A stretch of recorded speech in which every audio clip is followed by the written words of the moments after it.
Get ready for more lockdowns, folks, in the United Kingdom or around the world. We've been warning you, of course, that lockdowns are about to happen, could happen again. And this time they've been warning us that it could be even worse than before. And the biggest concern, of course, that it would be children. That this time, this new virus, whatever they're going to release, whatever's coming out now, part 2, will be more deadly. And it will specifically go after children. So lockdowns, we didn't do them quite as stringently as we could have before, but now we will do them better this time. That's what they want. All right. Well, we're being warned to be on the lookout for a new virus called CCHF. It's the Crimean Congo hemorrhagic fever.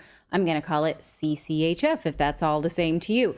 Now, we're being told that some cases have already been reported in Spain, and most likely it's going to move west.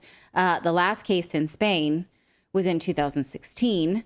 More recent deaths have happened in Pakistan. So let's go through this, because when they say like, oh my gosh, it's already in Spain, it has been, like I said, for 7 years now. So what is this? Is it serious and is it real? Let's go through it. In 2011, the Journal of Infectious Diseases published this paper from Indian researchers when cases of CCHF started to cause an outbreak in Gujarat, a western state in India. Now, here is the history of this virus and why it's named after Crimea and Congo, two places that are very far apart, if you know your geography. That's because it was first discovered among Soviet Union personnel from the military in Crimea during the World War II. So it was named Crimean hemorrhagic fever, but then it was shown to be similar to this Congo virus that caused febrile illnesses in Belgian Congo. So the linking of the two names. So that's why we're calling it that. So inevitably, you know, when these viruses have names of places, now we all have to be sensitive to whether or not that's racist or whether or not that means anything. Well, locational places aside, this doesn't sound like a fun thing to actually get. It's transmitted through ticks, but it can pass through livestock to humans too. This also is from that research paper. So see, these ticks can bite like the bunnies and the livestock or the cows and then pass that on. This is another thing where you're like, oh, okay, are they gonna, warn us about meat now, the next pandemic? Is that going to be a thing? I'm just looking at this and like reading between the lines. This is me extrapolating. We don't know yet, but now we've been conditioned to ask questions like this. So, okay. And infected people can infect one another too. It says here that even though it's a tick disease, secondary cases are frequently seen due to human transmission via percutaneous or mucosal exposure to blood and bodily fluids. This uncommon transmission takes place most often among healthcare workers in hospital settings. Well, how serious is it? Well, this one has a much higher fatal rate than COVID. So, when they say like, oh, we didn't get their attention enough last time, does this number get your attention? 40 to 60% fatal in some cases. Disease is fatal in 40 to 60% of cases. Severe cases, death occurs as a result of multi-organ failure, intravascular coagulation, and circulatory shock. So, yeah, it's bad. It says patients may also have a feeble pulse, tachycardia, loss of hearing, loss of memory. Also, it can cause headaches and vomiting and upset stomach. Now, there is actually a known vaccine that was discovered as far back as 2010. It comes from mouse brains. Would you like that? A mouse brain vaccine? It's an inactivated suckling mouse brain derived vaccine. Has been used in Bulgaria for protection against CCHF. But there is also a patent for an antibody treatment in the United States that has been pending since 2011. Take a look at this.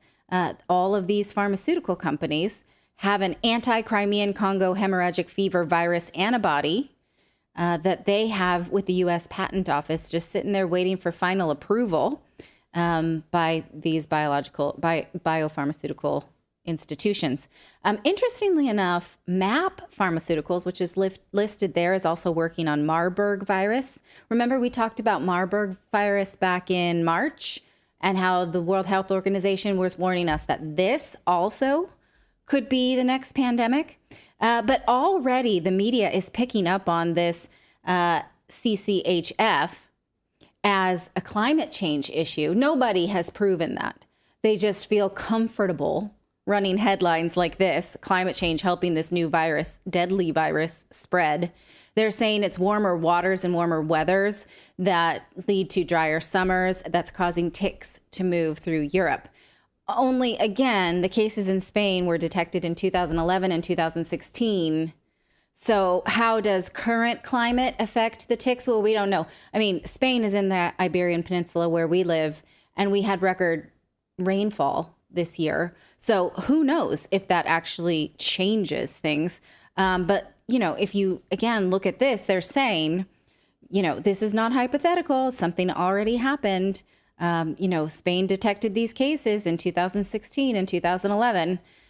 But this climate change narrative that's not been proven anywhere, it is in fact hypothetical. Like this says, it's not hypothetical. It literally is. Like, it's not proven. It is a hypothesis, but okay. But the World Health Organization has already warned us that they need global powers to address climate change. Remember, we've been talking about this a lot. The World Health Organization has the pandemic treaty. They want powers that supersede every world government so that they can make decisions in order to prevent pandemics, right? Or control pandemics. Well, here is from that treaty that we warned you about just a few months ago. They said that they are going to address these drivers of emergence and emergence of disease at the human-animal environmental interface, including but not limited to climate change, land use change, wildlife trade, desertification, and antimicrobial resistance. So they've already said, hey, we need control of how you use land. We need control of everything because climate change can lead to pandemics, which gives us the power over everything, right? So we're already trained to listen for that kind of thing. And again, they're claiming that anything and everything and anything is regarding land use, which, like, I can't fly. Can you? Like, that's everything, basically. They need to be in charge of it, redistribute it, make decisions about it because of possible pandemics.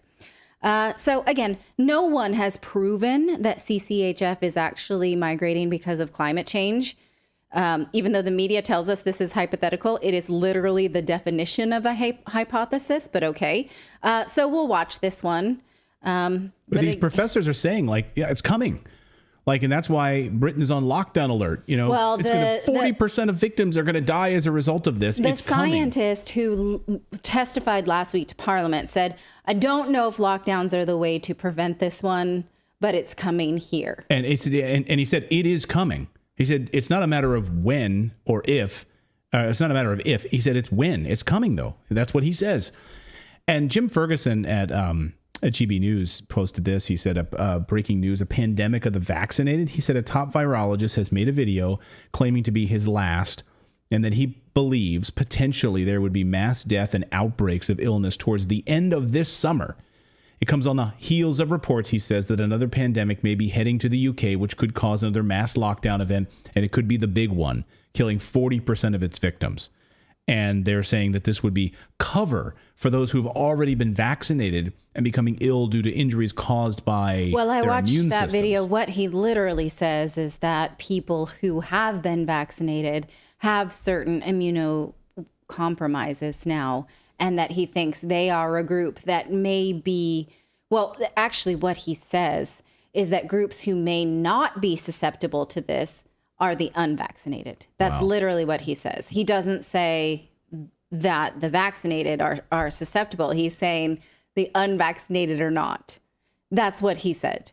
Not susceptible. It's a double negative. Yeah. You can put this Not together. susceptible. Right. So if you speak a Romance language, a double negative is a negative. But if you speak common, English, right. a double negative is a positive. And so you can, I'm sorry for that grammar. Anyway, the point is that, the expert who testified in the UK Parliament is saying we don't think we need anything like lockdowns yet, but we need to watch this because it's coming west because of climate change, which is not, he didn't say that. The media is saying that. So they're putting all kinds of like BS on top of the idea that there was a virus in Spain in 2016.